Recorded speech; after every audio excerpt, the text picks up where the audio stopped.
not a computer game. You're not gonna come back, bruv. Do you understand? I got caught with 500 bullets on my last arrest, and if they would have got back to Manchester, picking them up in Liverpool, if they would have got back to Manchester, they would have been murders. Hello, and welcome back to a brand new season of Crime Suspect.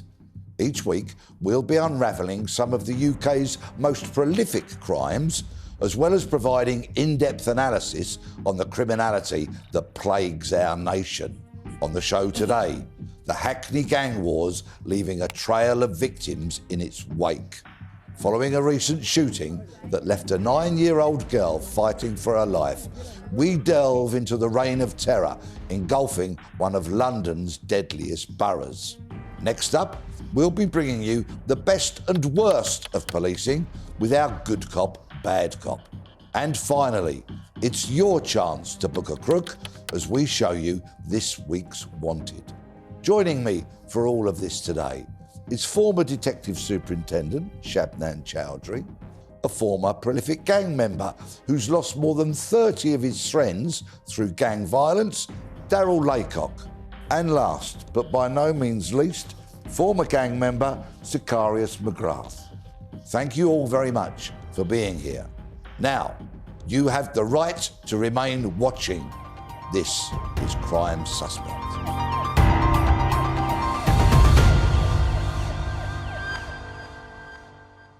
Hackney is plagued by more gangs than anywhere else in the capital.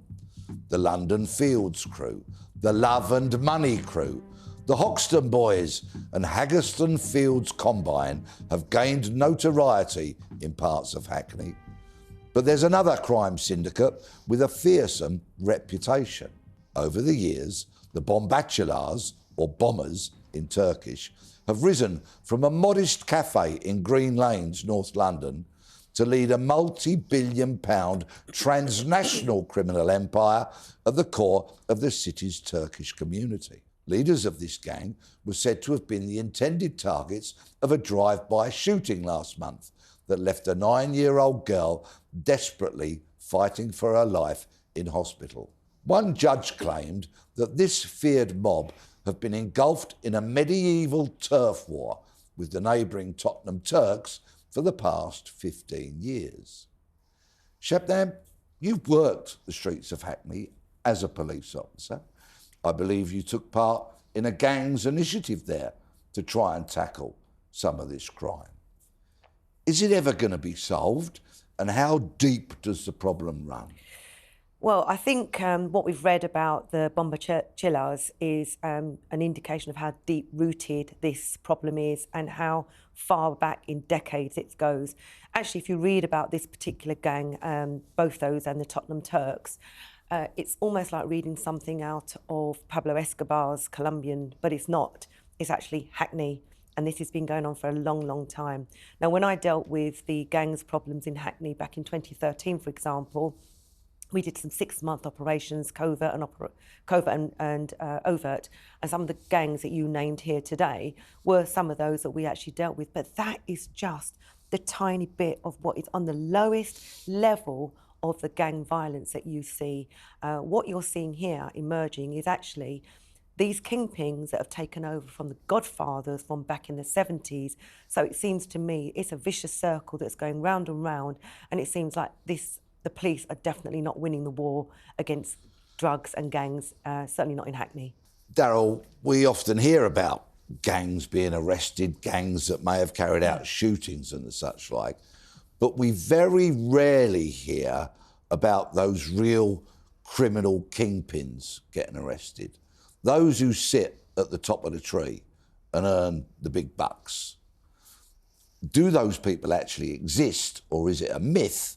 And if they do, how can the police go around catching them? Some people think they exist and some people think they're a myth. In my experience, I knew many leaders of the OCGs. Some of who ended up dead, of course, quite. Yeah, a lot of them have ended up dead. Yeah. A lot of them have ended up in jail, but a lot of them have gone scot-free. Right. And are they still enjoying the fruits of their criminality? Do they still live in a decent house and have a decent car and have access to money? Some of them do, but some of them have fallen by the wayside and succumbed to the drugs that they used to supply. Ah, so they didn't believe that never get high on what you supply line then. Sicarius, let's move to Liverpool for a moment. I understand that some London gangs would come and source weapons from you, firearms. It was many years ago, that's correct, yeah. Yeah. So the whole use of firearms, like we saw in this Hackney shooting just a few weeks ago, do these weapons get transported around the UK or do people keep them to themselves? How does that all work? Yeah, they go from group to group or gang to gang, and people sell them for, when I was involved in it, I was selling them on for profit. I'd either purchase them from somewhere else and put profit on, or if they were the reactivated ones, we'd reactivate them ourselves.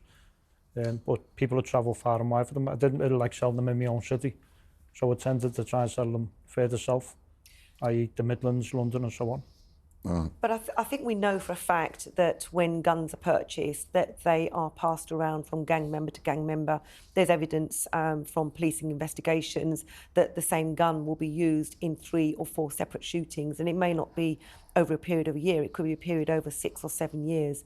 So guns don't necessarily get purchased and then sold on. They get purchased, they get sold, or they get moved around within gang members for their own, obviously, protection, but also to commit murders. The police do have some successes in Hackney as well. It's only a couple of months ago that 4 men were convicted of using firearms, in fact, shooting somebody in Hackney. 3 of them were brothers from the same family. But that investigation took 4 years. Do you think we're going to be looking at a similar type of lengthy investigation for this shooting where the 9-year-old got wounded? Without a doubt, I think this is going to be a really difficult investigation. I doubt very much it's been dealt with by the local homicide teams. I think there will be some collaboration with international partners as well.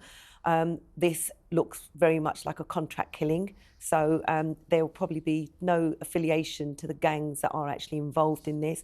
If you look at these gang members in particular, it's already been reported that some of these have had attempts on their lives, 2 or 3 previous occasions.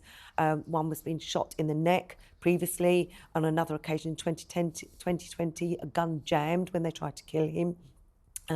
So there will be some gang-related violence, but there'll also be hiring people from outside as contract killers, because there's big money at stakes here, Peter. You're not talking about just problems within one area dealing in drugs. You're talking about a national, international, global enterprise where these are career criminals. Darryl, you're no stranger to getting shot.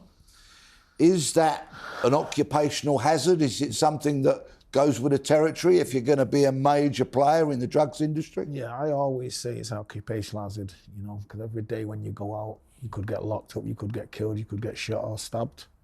But it's just part of the outfit, part of the career that you choose. Going back to what Shabnam said about the guns getting passed to each other, I was involved in a film called Gun Number 6, and that gun was the most deadliest gun in British history.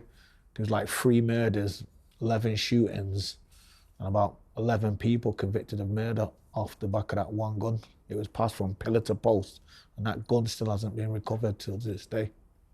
And that fits in very neatly with what you were saying about the transporting of weapons and them being taken perhaps from gang to gang. Did you ever get involved or know about weapons coming to London and then being used on the streets of London? Yeah, it was the same with vehicles. When we'd source vehicles for people or whatever, we didn't know what to be used for at the time. We knew to be used for crime of some sort, and then we'd heard it been used in a shooting, and people would ring us and say, was that it? And, you know, do you source that car, or do you give them this? Because sometimes we'd have the opposing gangs who've been shot asking us, have we sold guns to their opposition? But as I say, most of our customers were from the south of England, Birmingham, London, and so on. I didn't really like selling them in Manchester, but it's in Liverpool. Sorry, it's true what Shabnam said about when a gun is purchased, it doesn't always stay within that gang. It gets transferred on to different gangs, not only in the same city, but beyond their geographical location. So a gun from Manchester can end up in London or Birmingham, and vice versa. And each time that it's moved on, is there a cost involved? Does one gang charge another gang for moving for selling them the gun? Look, if it's in the same city, someone can lend a gun to go and do a contract hit, or whatever you want to describe it as, or a job, and then give it back to that gang.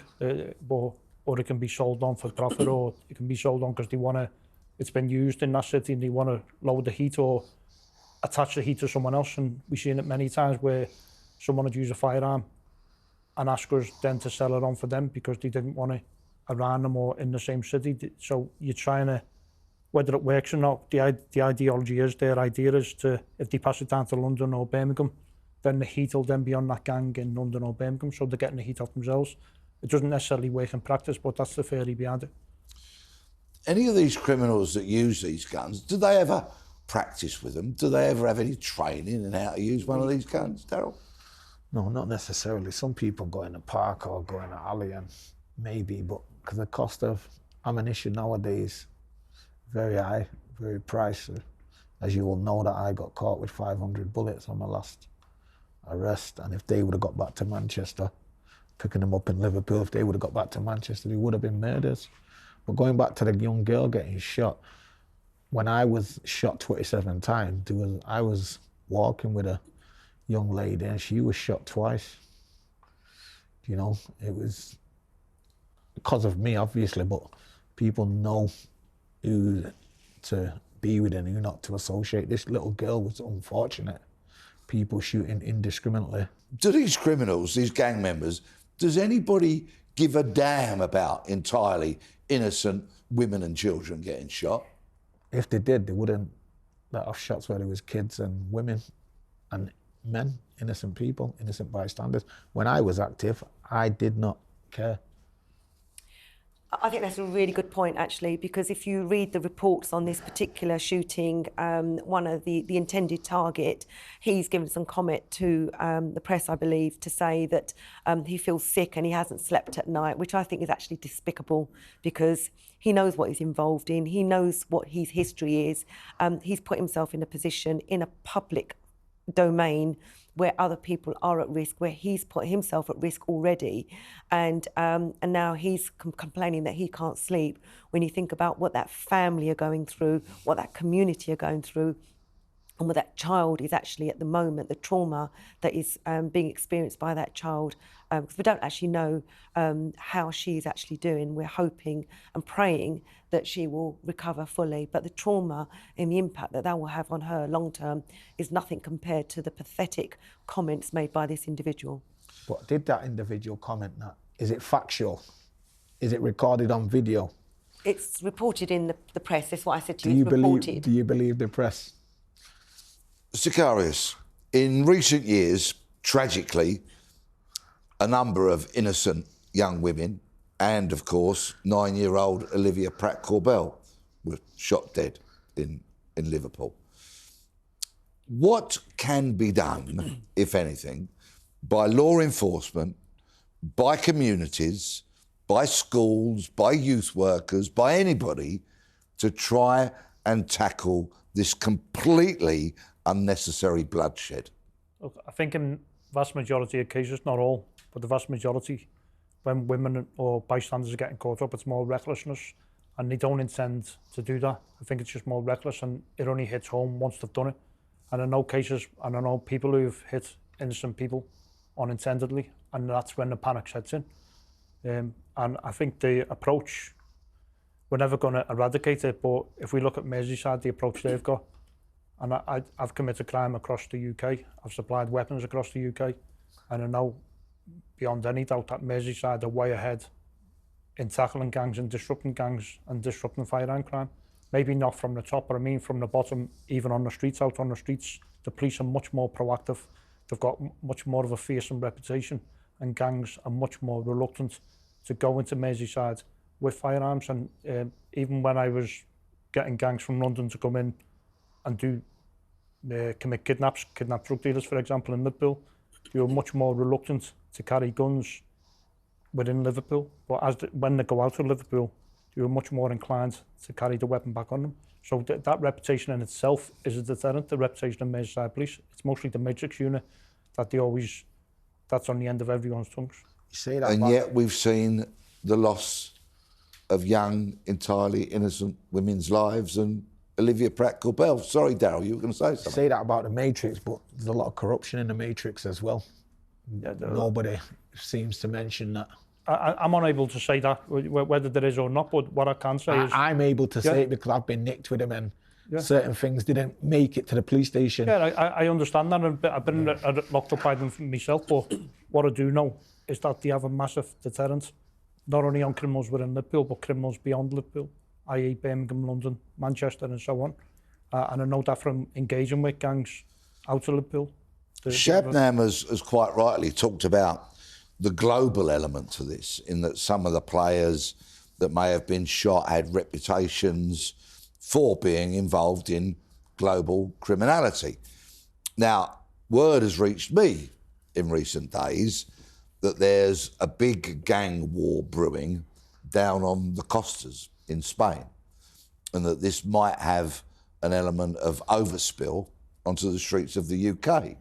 Is this something that you've heard about, Darryl, or that you've heard about, Sicarius? I don't really get caught up in the he said, she said stuff, so I hear stuff, but I don't really give it much attention. My objective is to try and guide kids away from gangs and try and, you know, get results on the streets and stop them carrying the weapons and stop them killing people and stop them going to prison. And you have my utmost respect, both of you do. I myself, I don't associate with any people from my past. I just associate with positive people like Sicarius. And is that really key to keeping away from criminality, to leave all those kind of people or get them out of your life? Yeah, but when I come out of jail, it was part of my condition, which people didn't think it was fair, but I thought it was fair because I give them the police the ammunition to give me them conditions.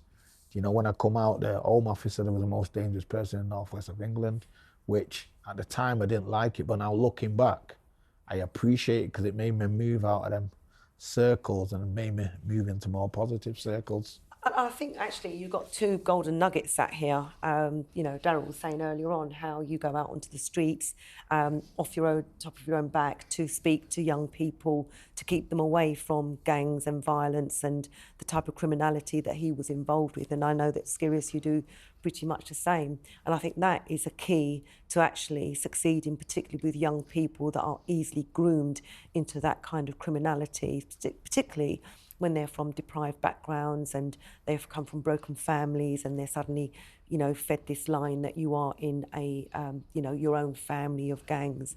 But I think the biggest issue here is when you look at the gangs like we're looking at and we talked about earlier on, is the intelligence, the information that comes through, how information is now fed through. Local police officers don't have that kind of opportunity. You know, before you and I, when we were in policing, you'd have your own informant and you'd handle your own informant. Now it's all done centrally. So local police officers don't really get the opportunity to sell that information very, very quickly to the officers that can actually act on it as quickly as they need to. To pass it on, to get it proactively responded to. So there's your idea for making things better, a more joined up and localised approach to intelligence gathering and proactive policing. OK, Darryl, I'll give you my magic wand. In a short answer, please, what could make this better with regards to gangs and the crime associated with them? We had a conversation earlier, legalising and regulating drugs. I wholeheartedly agree with that, legalising and regulating the entire drugs industry, thereby ripping it away from organised crime. Sicarius, magic wand, what would you do? I started from the street level, the kids who were doing the stabbings and the shootings, and we need the youth workers and the professionals are not fit for purpose. They need to be training and to have a different approach, and I engage with many youth workers and many professionals, and I'm yet to meet one who has that correct approach and reaches the kids who are actually doing the damage. They label them as hard to reach kids, but they're not hard to reach because I engage with them regularly. So that's not true. Getting the right people to engage job, with the right kids. That's correct. To draw on the way. Yes, because what we're seeing now is the kids, the converse wearing kids who aren't doing the stabbings, they're the ones getting the engagement with the youth workers. So why do youth workers and these professionals and these charities being paid to engage with the kids who aren't doing the damage? It makes no sense. Brilliant ideas. Let's hope people in authority are listening. Thank you all very much indeed. Right, moving on to this week's Cop Watch. This week, we shine the good cop spotlight on 4 courageous Met police officers who rushed into a burning building, rescuing over 90 trapped residents. Their quick thinking and meticulous searches ensured that there were no fatalities, and the London Fire Brigade quickly extinguished the blaze. Without their bravery, the outcome could have been very different indeed. Bad cop this week goes to 2 officers who have been disciplined for misconduct after a botched investigation which left serial sex attacker David Carrick free for a further 5 years. A woman's abuse allegation against Carrick was ignored, and no checks were conducted on police systems, which would have revealed a separate abuse claim was made against this serving police officer just 3 days earlier. He committed at least 85 acts of serious offending, including 48 rapes, to become one of Britain's worst sex offenders in modern history, before he was finally arrested in 2021.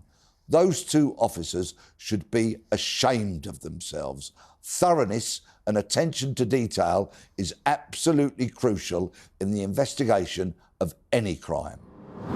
All right, it's time for the part of the show where we bring you mugs of thugs who are terrorising our streets. Have you seen these suspects? First up, Met Police detectives are appealing for the whereabouts of 2 males sought following a double stabbing in Forest Gate. CCTV showed both young men approaching the 2 victims before stabbing them. The suspects then fled towards Forest Gate British Railway Station. Next, we have 36-year-old Craig Cook, who's wanted in relation to an allegation of threats being made and a burglary offence. Cook is described as being white, 5 foot 6 inches and of stocky build, and has a shaved head. He has a lettering tattoo on his right arm with a scar on his left eyebrow. Lastly, have you seen Michael Leese from Nuneaton, who's wanted in relation to attempted robbery and burglary offences? Leese is 5 foot 9 inches tall and also has links to Bedworth. If you think you know or have seen any of these crooks, get in touch anonymously with Crime Stoppers on 0800 555 111. Right, that's all we've got time for this week. Many thanks to Shabnam, Darryl and Sicarius. Be sure to leave us a comment, like and subscribe, and we'll be back next week for more Crime Suspects.